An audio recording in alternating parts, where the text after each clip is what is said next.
Good morning! Mag-jogging ako ngayon. Time check is 5 AM. Ito yung place.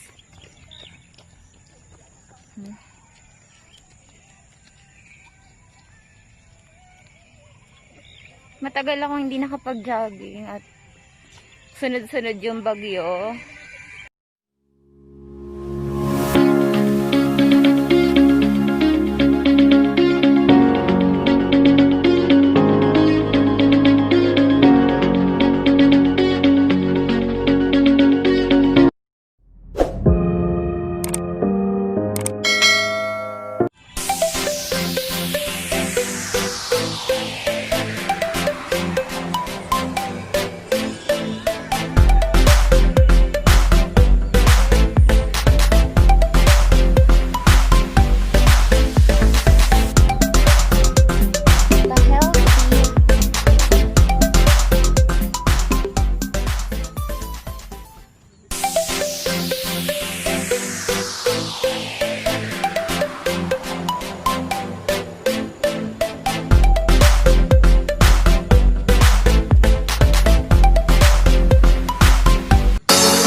Oh, pawis. Tinanggal ko na yung mask ko. Hindi rin ako makahinga pag nag-jogging. Ayan, nagpakita na yung araw. Ayan. Sarap pagpawisan. Mamaya mag-jumping rope ako.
Uwian na kami. Tapos na. Hinihingal pa ako. Time check, 6:30 in the morning. ganda ng sun. Sana. Yung init, oh. Sarap sa likod. Ay, mga kasamahan ko. Bye! Maglalakad na kami pa uwi.